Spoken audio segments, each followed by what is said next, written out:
Gisela, conta para nós um pouquinho da sua história de superação, o que é que você Sim. tem aí para contar para a gente bem? Essa tem uma história especial, né? Que eu passei por um tratamento oncológico, né?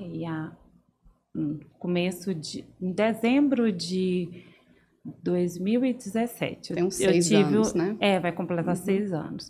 Eu tive o diagnóstico de um câncer de mama. Fui surpreendida no primeiro dia de férias, um diagnóstico de câncer de mama. E isso foi algo assim que mudou completamente a minha vida, né? Assim, é um acontecimento numa manhã, às 10, por volta de 10 horas da manhã, você vai abrir o resultado de um exame. Acabei de chegar da academia e assim, nunca Era exame de imaginei. rotina, algo Era assim? exame de rotina, né? E eu fui surpreendida, porque eu fazia esses exames com Constantemente. regularidade, e de repente eu tenho um diagnóstico de um tumor, né, na mama esquerda, e isso assim mudou todo o rumo da minha vida, né? Aí é um pequeno acontecimento que transformou todos os projetos de vida meu, né? Tudo, tudo mudou depois disso, né? Que Giza, já... quando você pegou assim, o resultado, o que foi a primeira coisa que veio à sua cabeça? Assim, acho que todo mundo passa por aquele processo, né? Primeiro você vem aquela negação, né? Eu fico assim, não é possível, não é comigo, né? Não é comigo que isso está acontecendo. E eu estava sozinha no dia, estávamos eu e meu marido. E aí o Sérgio ficou muito abalado, né? E assustado também, porque Jovem, né? e assim, a gente ainda mais Recém-casados. não, e eu não esperava, porque assim, sempre fui cuidadosa, fazia exames de rotina, e depois a gente foi entender o porquê de não ter saído no exame de imagem, porque eu fui um tumor de crescimento lento. Então, assim, nos exames anteriores realmente não tinha como sair, porque fazia uma sombra. Eu sei, são questões técnicas, assim, mas Uhum. detalhes eu não sei explicar bem. Mas o fato é que foi nesse dia, nesse horário que eu tive esse diagnóstico, foi a partir daí que muitas mudanças ocorreram na minha vida, né? E assim, quando a gente recebe uma notícia ruim, a gente espera da mudança que venha uma sucessão de coisas ruins, né? Sim. A expectativa é Uhum. que daquilo ali, que de uma coisa ruim tem desdobramentos de outras coisas ruins. Mas não é assim que a vida é, né? Eu Assim, acho que vai da maneira que você encara isso também, né? Como está também, dentro de você, como que também. você recebe isso também. Porque o impacto inicial, obviamente, ele acontece para todas as pessoas, Uhum. né? Todo mundo que tem um Sim, diagnóstico, assim, ele sofre esse impacto e, com obviamente, E certeza. a todo mundo família inteira, né? toda. E foi assim, 10 horas, 2 horas da tarde eu já estava no consultório do mastologista, né? Foi assim, Bem rápido. Muito. foi muito chocante todo mundo. E assim, é curioso é que cada um reage de um jeito. A reação assim, eu observando muito os membros da família, né? Cada um, impressionante, né? Um acontecimento, mas cada um reage e lida com aquele sofrimento de um Sim. jeito, porque foi sofrido para todo mundo. Um começa a chorar, o outro começa a ficar baratinado, o outro fica aparentemente calmo, mas está mais ansioso que os Uhum. outros em volta, né? Então eu percebi que cada pessoa, cada um que esteve envolvido naquilo ali, teve uma reação diferente. Cada um viveu ao seu modo aquele impacto da Sim. notícia, né? Mas eu acredito também que de uma coisa ruim podem surgir muitas coisas boas, né? E essa experiência foi assim uma experiência muito viva disso, né? De perceber que de uma coisa ruim muitas coisas boas podem surgir a partir daquilo como você decide, né? Lidar com aquilo. Sim, você passou pelo tratamento durante quanto tempo? Eu fiquei no total. Porque, na verdade, depois que você faz uma série de procedimentos, você continua. Em tese, eu ainda estou em Uhum. tratamento, né? Porque a gente continua tomando medicação por alguns anos, né? Alguns pacientes por 5, outras chegam a ter até 10 anos, né? De tratamento pós-quimioterapia e radioterapia. Eu primeiro comecei com um tratamento que precedeu a cirurgia, que é uma hormonioterapia, para porque foi uma tentativa de... Foi a interrupção, né, dos hormônios, né? E inibiu os hormônios que seriam correspondentes, que estariam, na verdade, alimentando o tumor para reduzir, se tivesse uma resposta, que no caso teve uma resposta, né? Com a inibição dos hormônios, o tumor diminuiu de tamanho. E aí eu fiz a mastectomia no começo de abril de 2018. E ela foi parcial, total? Foi total, foi uma mastectomia total. Fiz profilática da outra mama, né? Aí eu já fiz a mastectomia e reconstrução, porque no meu caso não havia necessidade de fazer radioterapia, né? Então eu já fiz implante de prótese. E era um câncer também maligno, né? Era assim. Ela tinha quase 3 centímetros de diâmetro e no procedimento cirúrgico já tinha reduzido assim para 1,5. Tinha reduzido praticamente a metade em 12 semanas. Boa. Foi só com hormonioterapia. Muito boa. Que aí a indicação do meu oncologista, ele até achei interessante. Quando eu cheguei no consultório, ele ainda brincou comigo e falou assim, tem 9 dias que eu cheguei no congresso e você vai ganhar o seu presente de Natal. Era novidade, então. Era. E ele falou assim, tem estudos agora que não há necessidade de... que a gente pode ter uma resposta de redução do tumor sem fazer quimioterapia. E realmente, isso era véspera de Natal. Deve ter sido assim, por volta dia 20, 21 de dezembro. E foi o meu presente de Natal, né? Que eu não precisei de fazer quimioterapia nessa fase pré-cirúrgica, o que me beneficiou muito, né? Me preservou fisicamente, me preservou emocionalmente, né? E assim, eu percebi assim muito, uma pessoa que eu percebi assim muito que... Claro, todo mundo ficou feliz. E, assim, a pessoa que mais me marcou foi minha mãe, porque a minha avó materna morreu de câncer de mama.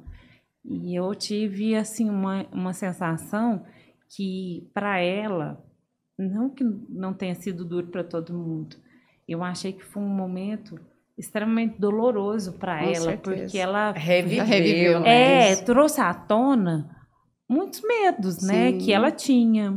Trouxe à tona, assim... Um trauma, né? Porque, na verdade, ela poderia achar que ia acontecer a mesma coisa. E ela foi, né? a filha que cuidou e viveu tudo isso com a mãe, né? Nossa. Então, assim, para ela, essa notícia... Pesadelo, né? Não, e quando ele falou, né, que eu não faria quimioterapia, o semblante dela, de fato, mudou. Porque aquilo ali foi assim, foi um conforto e um sentimento assim de esperança. Peraí, aconteceu uma coisa ruim, mas daqui vai poder sair coisa boa. Peraí, vamos mudar o olhar. E assim, eu me lembro muito, assim, acho que eu nunca falei isso para ninguém. Assim, eu me lembro do semblante dela, né? Que ela na segunda consulta, nós fomos juntas.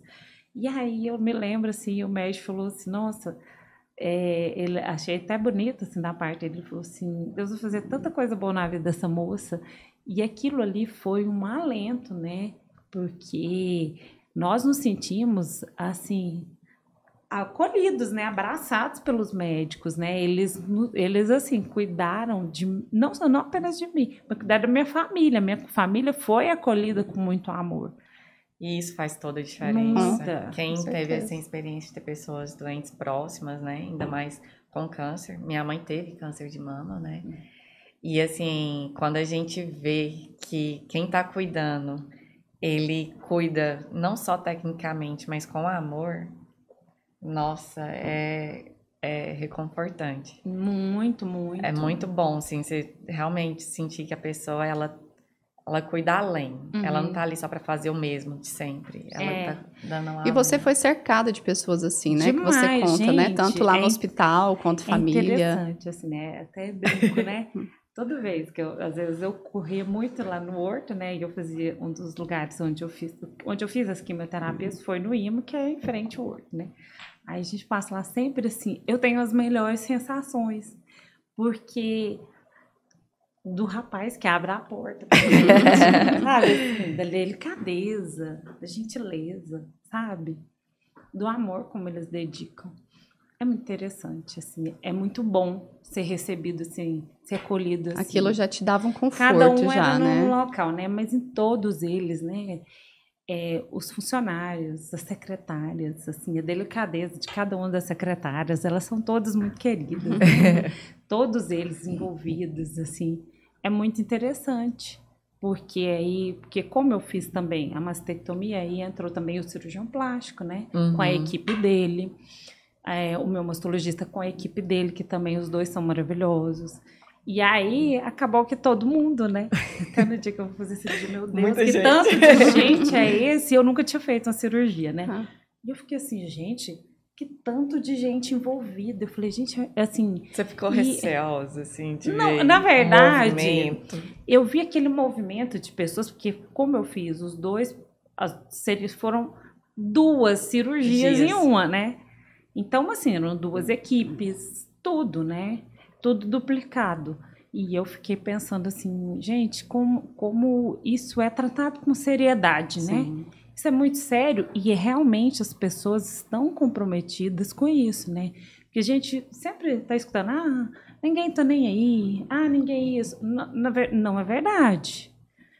É assim, a nossa capacidade de percepção, às vezes, ela é reduzida porque a gente está vivendo tanto no automático, porque a gente não costuma observar como as pessoas se doam em prol do outro. Isso que eu ia dizer, você percebeu tudo isso nessas pessoas, porque isso já existia em você também, né? Então você teve assim, essa sensibilidade. E eu, assim, engraçado que eu entrei no centro cirúrgico, eu tive uma sensação muito boa. Eu falei assim, Eu tô em boas mãos. Assim, essas pessoas Deu estão segurança, compromissadas comigo mesmo.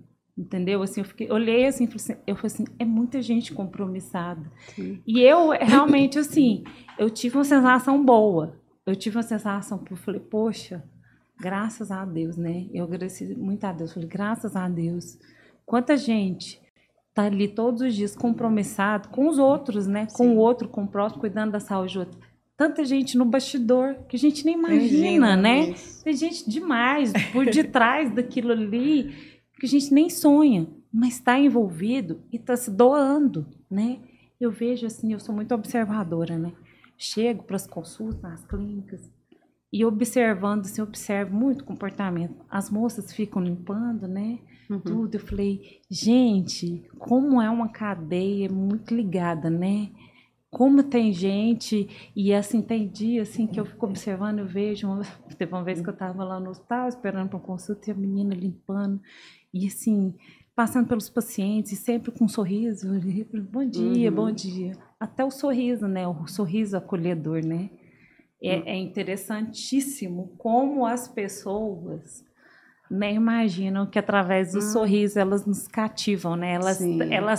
O sorriso, às vezes, é um lenitivo para quem lê. Muitas vezes ele é um lenitivo para quem está ali, né? Na expectativa, está aguardando para fazer uma consulta, teve um diagnóstico ali doloroso. Tá tenso, com medo. Aí o sorriso, ele te o acolhe acolhimento, mesmo, né? Ele acolhe, ele abre portas. Ele é assim, a palavra que eu consigo pensar é um lenitivo mesmo, ele é o conforto. Sim. Ele te acolhe, te conforta e cuida, assim, você se sente abraçado pelas pessoas, né? É muito A gente não tem interessante. muito essa noção mesmo, né? É igual você está falando, você vive muito no automático.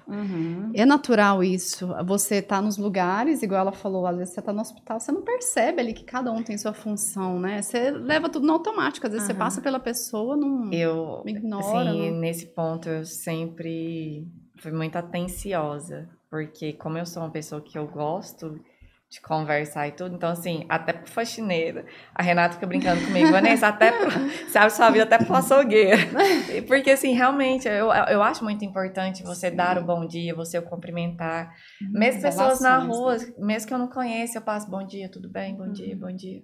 Eu não tenho disso, eu acho isso muito importante. Sim, faz muita diferença, porque às vezes essa pessoa que está nessa posição, ela mesma não se sente acolhida, né? Ela se sente como... E aí você talvez desenvolve esse hábito e ele acaba sendo um hábito assim, natural, acaba sendo natural para você. Por exemplo, na minha rua, né, eu moro perto dos meus pais, só dá uma volta no quarteirão, mas eu moro na região há 18 anos, então eu ando muito a pé, eu conheço o pessoal do comércio, tudo, e às vezes as pessoas com que eu nunca troquei um bom dia, eu lembro quando eu fazia o tratamento, eu moro em frente a uma faculdade, né, e tinha um rapaz, um funcionário da faculdade, Aí no dia que eu fui votar, eu voto lá, né? Ele falou assim, nossa, moça, eu preciso falar com você. Eu falei, o que foi? Nossa, acho tão bonito o jeito que você anda aqui, você conversa com todo mundo, e eu tô vendo aqui seu processo, está em tratamento, desculpa, você até assim, invasivo. Eu falei, não, pode perguntar, eu adoro conversar. Ele falou assim, eu vejo você passar, ele ficava mais assim, ele é uma espécie de coordenador, né? Ele ficava mais na entrada que é para a avenida, né? Então, às vezes, eu passava ali esporadicamente. Ele falou assim, eu sempre te vejo aqui e eu acho tão bonito como você está vivenciando uma fase difícil da sua vida, como você tem reagido. E eu só te vejo que eu nunca tinha escutado sua voz. Ele me parou no dia da eleição, porque ele estava trabalhando lá, organizando. Para ver o tanto que as pessoas observam. Para que as pessoas observam. E não é que elas observam, é assim... não é uma coisa que a pessoa observa intencional, às vezes é não intencional. E a gente pode marcar a vida das pessoas com o bem e com o mal também. Então, assim, nós temos muita responsabilidade. E assim, Giza, quando o médico falou assim, vai ter que fazer mastectomia total das 2 mamas. Como que foi a sua reação? Nem pestanejei. Pra mim, assim, quando ele falou pra mim, porque, assim... eu estava no consultório com uma mastologista, eu e meu marido. E ele até falou para mim, ele muito cuidadoso, falou, olha, só que eu estou notícia muito boa, eu provavelmente vou precisar de tirar o seu mamilo e eu não quero reimplantar, porque isso pode ser arriscado. Mas eu tive, assim, uma certa... Aí com os atendimentos, a gente vai tendo uma sensação dos desdobramentos, do tratamento, você vai tendo a sensação, assim, de que não, tem uma solução. Tem uma solução. O que é um mamilo, né? Eu também, e assim, eu acho que isso é muito pessoal, porque a questão da quimioterapia, do tratamento, da quimioterapia, da mastectomia, ela afeta a paciente de toda forma. Mas o que eu observei? Cada um reage a cada circunstância de um jeito, por exemplo. Eu até não sofri com a mastectomia nesse sentido. Não assim, te atingiu de forma, por exemplo, particular na sua autoestima? Você acha que isso interferiu ou não? Não é que isso não me atingiu, mas eu acho que isso foi recebido de uma forma diferente, porque o meu marido é engraçado, ele não é muito de falar as coisas, né? O Sérgio é mais calado, mais reservado. E ele ficou muito assustado com o diagnóstico, com tudo. Aí eu me lembro que a gente foi, né, nós saímos de lá 9h da noite e assim, o médico abraçou, né, meu marido e falou assim, Sérgio, eu queria que todos os maridos estivessem aqui do meu lado como você está, né? E assim, nós estamos dentro do olho do furacão, nós vamos sair juntos, né? E aí ele se marcou muito a vida dele. Nós chegamos, aí na hora que nós fomos dormir, ele olhou assim para mim, tô pensando numa coisa aqui. Pelo amor de Deus, não fica inventando moda de ficar mantendo. Se for você ficar o resto da vida sem a mama, mas saudável, não fica com medo, com vaidade ou com relação a isso, não. Que porque gracinha. mais isso importante é você. Forte, né? Aí eu achei até assim, eu até achei curioso, porque ele estava com muito medo de que eu ficasse tão afetada de perder a mama, o ponto, assim, de querer me colocar em risco, né? Aí eu falei para ele, não vou me colocar nessa condição de risco. Se houver necessidade, a gente tira. Assim, a vida é muito mais do que... Claro. É lógico que isso afeta, cada pessoa tem uma reação, em cada fase da vida. Eu penso também que eu estava com 37 anos. Se eu tivesse com 27, talvez seria diferente. Outra reação. Com 17, também seria diferente, né? Cada momento cada pessoa. E já existia uma maturidade maior, né? Eu já estava casada. Então, assim, assim, nós temos uma mentalidade muito parecida em relação a isso, né? E, assim, tanto a minha família como a família do meu marido, a gente, assim, todo mundo é muito bem consciente disso, de que seria um terapêutico se houvesse necessidade, a solução. Se não tivesse também a solução de uma reconstrução da mama, assim, isso não seria um empecilho para eu retomar a minha vida e ser uma pessoa feliz. Assim, é porque às vezes as pessoas falam assim, não é possível, você não sentiu. Não é que eu não senti, mas eu acredito que a gente também não pode permitir que uma coisa ruim seja um decreto de infelicidade. Determinante. Né? Um acontecimento ruim não pode ser o decreto da infelicidade na vida de uma pessoa. Sim. Isso não determina a felicidade ou infelicidade de alguém. O que determina são a nossa decisão de ser alguém feliz, apesar do acontecimento. Né? A forma que você encara, né? Problema, e a gente precisa fazer. E para encarar, e as pessoas falam assim, mas você tem essa... Não é uma nobreza de espírito, é um esforço mesmo. Sim. Porque é um esforço direto, todos os dias. E é você com você mesmo. Você constrói, né? Isso aí.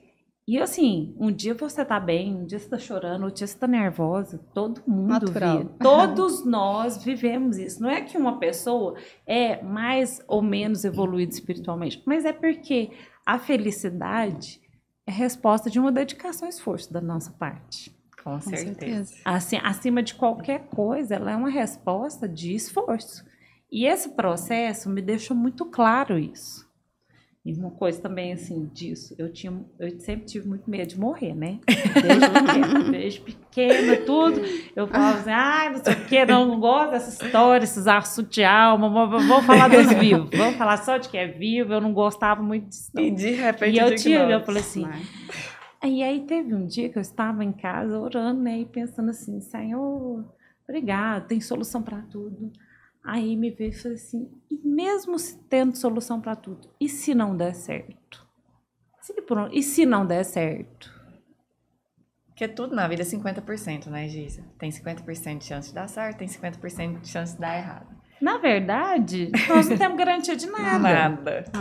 Não há garantia de nada. Nós temos controle de pouquíssimos fatores da nossa vida. É verdade que o nosso controle é muito menor, mas muito menor. É bem menor, né? Não é muito, não. É bem menor do que a gente imagina. Total. Tem uma frase que eu ouvi, deve ter mais ou menos uns 10 anos. A pessoa virou para mim e falou assim, você já observou que a gente vive constantemente em estado terminal? Uhum.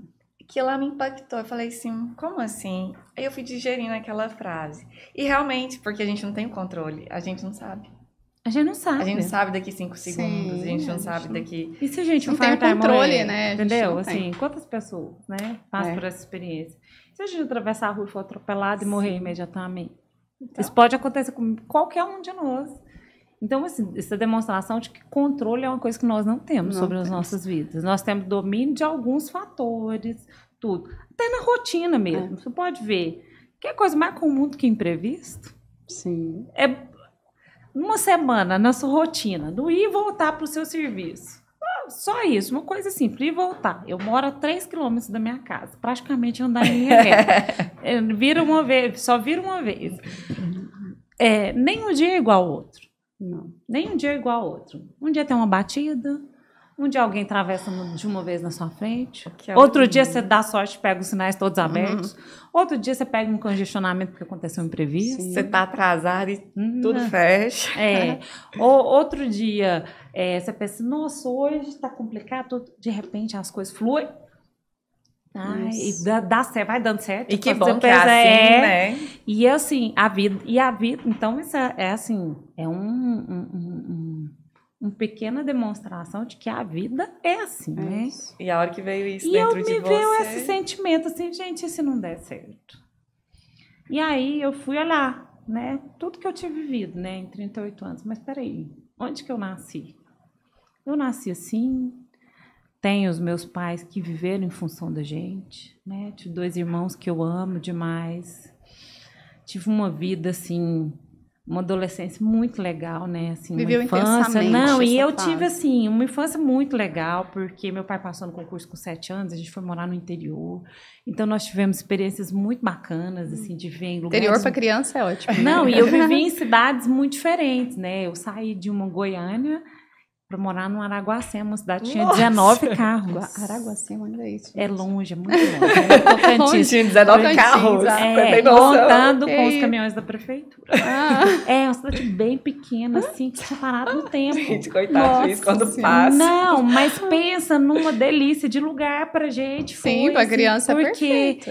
Tem vida, na época não tinha o estado de Tocantins, né? Então lá era Goiás. Então, normalmente, quem acabava passando no concurso era mandado para as comarcas mais remotas. Que essa cidade, por exemplo, tinha 4 anos que não tinha um juiz. Imagina uma cidade de 4 anos sem juiz. E nós ficamos 4 meses. Assim, pensa em 4 meses, onde coisas assim, muito diferentes aconteceram. E são lembranças, assim, de muito afeto. E minha mãe fala assim, gente, tudo era difícil, mas tudo era gostoso lá. Uma casa diferente, onde tudo era muito diferente. E aí eu fui pensando, né? Depois voltamos, dividiu o estado. Meu pai preferiu não desligar do estado de Goiás, continuou ainda como juiz em Goiás, veio para Uruana, que também era uma cidade. Não, em uma cidade assim de produção de melancia, é outra experiência diferente, né? Uma cidade maior, rica, movimentada, tinha festa da melancia. E uma infância também muito legal. Aí depois... E vocês quase não gostaram de uma festa, né, gente? Aí, assim, e nessa idade, né, assim, de 8 para 9 anos, assim, foi muito, muito rica a experiência, né? E vivi, depois meu pai foi para Niquelândia, e Niquelândia nós não moramos, mas nós fomos 2 vezes, foi também um lugar legal, aí moramos em Anápolis, que foi um lugar também que eu gostava muito, assim, eu gostei muito. Vim, tive uma faculdade, comecei na faculdade, passei no primeiro vestibular, passei no concurso e tomei posse com 19 anos. E fui fazendo uma retrospectiva. Falei assim, nisso tudo aqui, aconteceram coisas ruins, óbvio. Mas, assim, eu falei assim, eu vivi uma vida tão boa, que aí eu pensei, se agora, com 38 anos, se eu morrer, eu só tenho que agradecer. Eu não tenho nada para me queixar, né? É assim, eu não tenho nada para olhar para trás e falar assim, não... isso aqui ficou mal resolvido na minha vida.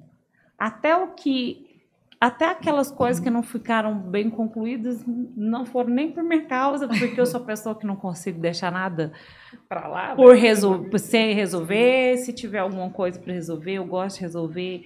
E eu pensei assim, gente, se eu olhar para trás, eu vivi as coisas que eu vivi, viajei para onde eu quis. Às vezes, se teve coisas que eu não fiz, foi porque eu não quis. Coisas que eu poderia ter feito que seriam, assim, às vezes o sonho de muitas pessoas, às vezes não fiz nem porque eu simplesmente, assim, não me chamou atenção. Mas para quem sempre teve medo da morte, né, como você fala, e aí como é que foi, você assim, uma virada de chave. Essa foi virada de chave, foi uma mudança, foi compreender... Mentalidade...